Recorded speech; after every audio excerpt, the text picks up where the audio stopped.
रंग बदलती सियासत, और क्या कोई ऐसा रंग आप देखने वाले हैं जो आपको हैरान कर दे, जो आपको चौंका दे? इसके लिए भी आपको तैयार रहना है, क्योंकि न्यूज़ 18 सबसे बड़ा नेटवर्क, हम लगातार दिल्ली पर भी नजर रखे हुए हैं, भोपाल पर नजर रखे हुए हैं, और जो एक नया पॉलिटिकल तीर्थ है, राजनीतिक तीर्थ बेंगलोर, उस पर भी हमारी नजर लगातार बनी हुई है।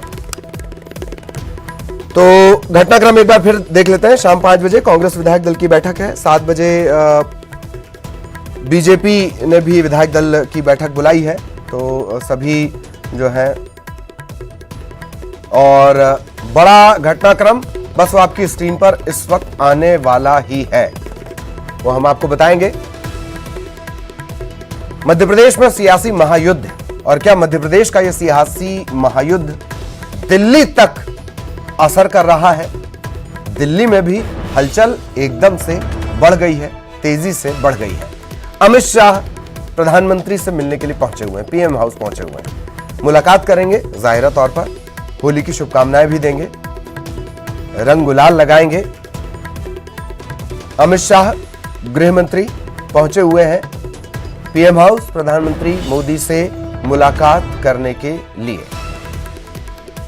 मध्य प्रदेश पर भी लगातार नजर बनी हुई है। मिठाई खाते हुए रिएक्शन आपने थोड़ी देर पहले देखा है।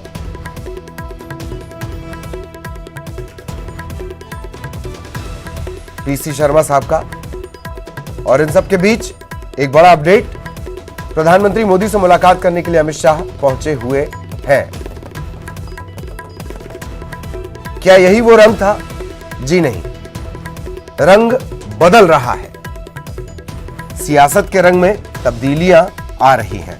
प्रधानमंत्री मोदी से मिलने पहुंचे हैं ज्योतिरादित्य माधवराव सिंधिया। मध्य प्रदेश की सियासत में इस वक्त की सबसे बड़ी खबर, मध्य प्रदेश ही नहीं पूरे देश की सियासत में कांग्रेस के लिहाज से भी यह बेहद महत्वपूर्ण है। हालांकि चुनाव जीतने के बाद, विधानसभा चुनाव जीतने के बाद एक मुलाकात ज्योतिरादित्य सिंधिया और शिवराज सिंह चौहान की भी हुई थी, सौजन्य और शिष्टाचार की मुलाकात।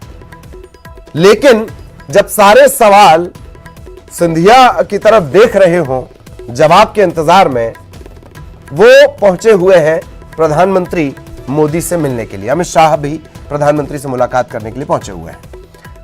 ज्योतिरादित्य सिंधिया जो नाराज चल रहे हैं, उन्होंने सोचा कि चलिए नाराजगी के साथ साथ मुलाकात भी कर ली जाए, और शायद यही वजह है कि अब वो पहुंचे हुए हैं प्रधानमंत्री मोदी से मिलने के लिए।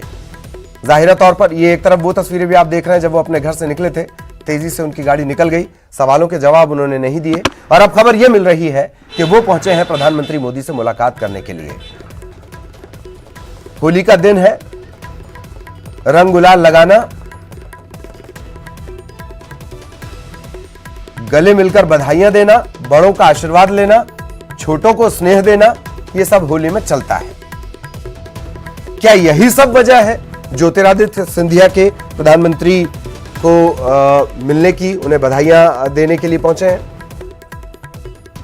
तो सवाल सारे मध्य प्रदेश की सियासत, और मध्य प्रदेश ही क्यों पूरे देश की सियासत की सबसे बड़ी खबर इस वक्त आपकी स्क्रीन पर। अमित शाह भी प्रधानमंत्री से मिलने पहुंचे, पीएम हाउस पहुंचे, ज्योतिरादित्य सिंधिया भी पहुंचे हुए हैं प्रधानमंत्री से मुलाकात के लिए। रंग गुलाल का माहौल चल रहा है, रंग पर्व है, और सहयोगी विनीत इस वक्त हमारे साथ जुड़े हुए। विनीत, क्या कुछ अपडेट आपके पास? निश्चित तौर पर मैं ललित में आपको बताना चाहूंगा कि जो पीएम आवास पर अभी एक मीटिंग चल रही है, जिसमें जो गृह मंत्री हैं अमित शाह, वो यहाँ पर मौजूद हैं, और हमारे सूत्र जो हमें बता रहे हैं वो यह भी बता रहे हैं कि ज्योतिरादित्य सिंधिया भी यहाँ पर मौजूद है। सूत्र हमें यह भी बता रहे हैं कि कल रात जब आए थे, बातचीत हुई थी, और हो सकता है, बहुत संभव है कि अभी एक फोटो रिलीज भी किया जाए, जिसमें ज्योतिरादित्य सिंधिया जो है वो पीएम नरेंद्र मोदी के साथ जो फोटो में रिलीज किया जाए, और वो बताएं कि अब वो औपचारिक तौर पर बीजेपी में शामिल हो गए हैं, इसकी भी जानकारी दे सकते हैं। हालांकि अभी जो है ये अभी कयास ही लगाए जा रहे हैं, लेकिन जिस तरह से मुलाकातों का दौर चल रहा है, उससे इस कयास पर जरूर निश्चित तौर पर बल मिल रहा है। और इसके साथ ही साथ जहां पर यह भी बात आ रही है कि जिस तरह से बेंगलुरु में जो सिंधिया समर्थक विधायक हैं, वो बताया जा रहा है कि 11:30 बजे वो प्रेस कॉन्फ्रेंस कर सकते हैं।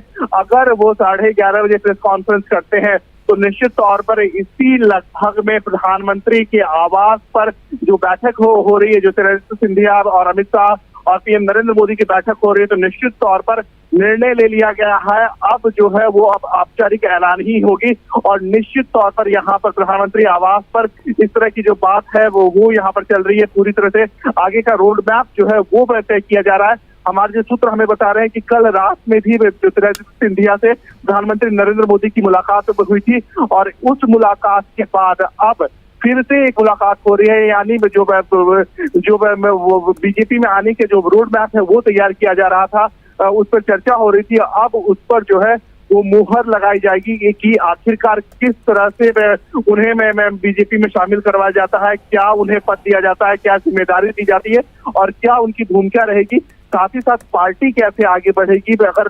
ज्योतिरादित्य सिंधिया और उनके समर्थक विधायक और मंत्री पार्टी में आते हैं तो वहां पर निश्चित तौर पर बीजेपी की सरकार बन जाएगी। तो आखिरकार बीजेपी की सरकार कैसे बनेगी, इसको लेकर के यहाँ पर चर्चा हो रही है। जी क्या ऐसी वजह है विनीत, मैं हो सकता है कि कुछ फैक्ट आप फिर से गिनाएं, लेकिन विनीत क्या वो ऐसी वजह है जो ये बता रही है कि ये एक औपचारिक शिष्टाचार मुलाकात नहीं है जिसमें हम बड़ों के पास या अपने बराबरी वालों के पास पहुंचते हैं, रंग गुलाल लगाते हैं, गले मिलकर कहते हैं हैप्पी होली।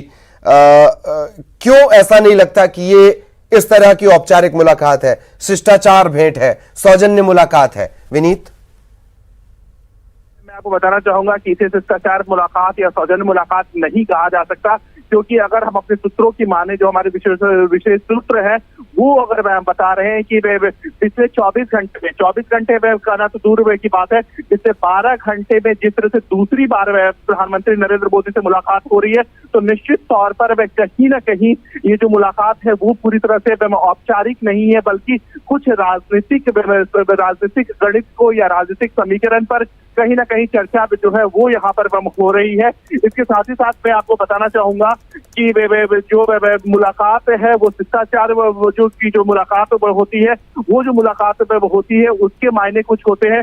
टाइमिंग को लेकर के भी यहाँ पर सवाल खड़े किए जा रहे हैं, क्योंकि जो अभी की जो टाइमिंग है राज्यसभा के चुनाव होने में है, इसके साथ ही साथ जैसा कि पिछले दिनों हमने देखा कि नाराजगी जो है वो नाराजगी में जो विधायकों की नाराजगी थी वो लगातार बढ़ रही थी, जो सिंधिया की नाराजगी थी वो लगातार बढ़ रही थी।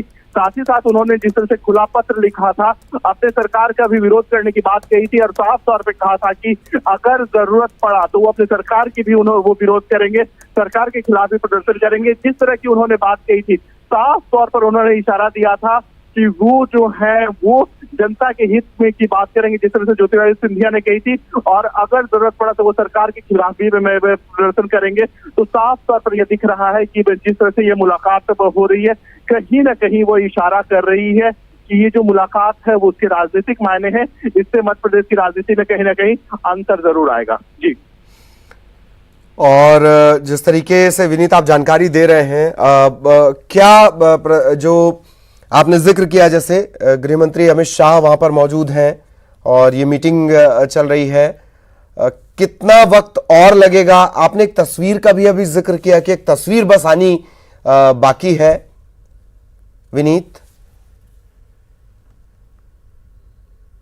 जो हमारे सूत्र हमें बता रहे थे, हमने अपने सूत्र से बात की, तब उनका साफ तौर पर कहना था कि कल जो मुलाकात हुई थी या जो कल रात में जो मुलाकात हुई थी ज्योतिरादित्य सिंधिया और पीएम नरेंद्र मोदी की, वो मुलाकात जो है वो मुलाकात में रोड मैप तय किया जाना था। पूरी इसे आम भाषा में कह सकते हैं कि जो बार्गेन किया गया, चाहे वो ज्योतिरादित्य सिंधिया की ओर से बार्गेन किया गया या फिर बीजेपी की ओर से बार्गेन किया जाए, या फिर जो ऑफर किया गया, या तो ज्योतिरादित्य सिंधिया की ओर से जो ऑफर किया गया या फिर बीजेपी की ओर से जो ऑफर किया गया, उसकी पूरी तरह से चर्चा की गई। अब जो है, अब इन चर्चाओं के बाद अब सिर्फ औपचारिकता बच गई है। औपचारिकता अगर बच गई है तो औपचारिकता के कारण, औपचारिकता के बाद निश्चित तौर पर वो सार्वजनिक किया जाएगा। तो निश्चित तौर पर पीएम नरेंद्र मोदी एक तस्वीर सार्वजनिक कर सकते हैं, इसके बारे में जानकारी दे सकते हैं, और वो जब तस्वीर सामने आएगी तब वहां पर साफ हो जाएगा कि आखिरकार स्थिति क्या है। क्योंकि अगर प्रधानमंत्री नरेंद्र मोदी स्वागत करते हैं, उनका उन्हें बीजेपी में शामिल करते हैं और उसके बाद इस तरह की तस्वीर आती है, तो निश्चित तौर पर यह साफ होगा कि वो जो है वो बीजेपी में शामिल होने जा रहे हैं। और इसके साथ ही साथ मैं आपको यह भी बताना चाहूंगा कि जो औपचारिकता मात्र बच गई थी उसे भी अब पूरा किया जा रहा है और इसी कारण इस तरह की मुलाकातें जो है वो हो रही हैं। जी कल विनीत इस तरह का जिक्र आया कि सोनिया गांधी से उन्होंने मुलाकात की, हालांकि ये स्थितियां साफ नहीं हो पाई कि उनकी मुलाकात हुई थी या नहीं हुई थी, लेकिन अभी मध्य प्रदेश से भी एक नेता का बयान आया कि सब कुछ ठीक है और अब खुद जो प्रियंका गांधी हैं वो उन्हें मनाने की जिम्मेदारी देख रही हैं। तो क्या वो नहीं माने, ज्योतिरादित्य सिंधिया नहीं माने हैं? निश्चित तौर पर ललित मैं आपको बताना चाहूंगा कि जो कहा जा रहा था या फिर सामने आ रही थी, जिसमें वे साफ तौर पर एक कांग्रेसी नेता से हमारी बात हुई थी, तो उन्होंने यह साफ तौर पर कहा था कि जिस तरह से की स्थिति अब आ गई है या जिस तरह से अब जो है वो स्थिति आ गई है, ज्योतिरादित्य सिंधिया अब इतने आगे बढ़ गए हैं कि अब उन्हें मनाया नहीं जा सकता या फिर वो जो है वो अब पीछे नहीं जा सकते। मैं आपको बताना चाहूंगा कि जिस तरह से ज्योतिरादित्य सिंधिया ने पिछले दिनों से वो लगातार बगावत कर रहे थे या फिर अपनी पार्टी से मांग कर रहे थे, ज्योतिरादित्य सिंधिया के जो समर्थक थे, याद है हमें वो उस समय का मंजर याद करना चाहिए जब वहां पे सरकार बन रही थी मध्य प्रदेश में। ज्योतिरादित्य सिंधिया के जो समर्थक थे वो लगातार मांग कर रहे थे कि उन्हें मुख्यमंत्री बनाया जाए। जब उन्हें मुख्यमंत्री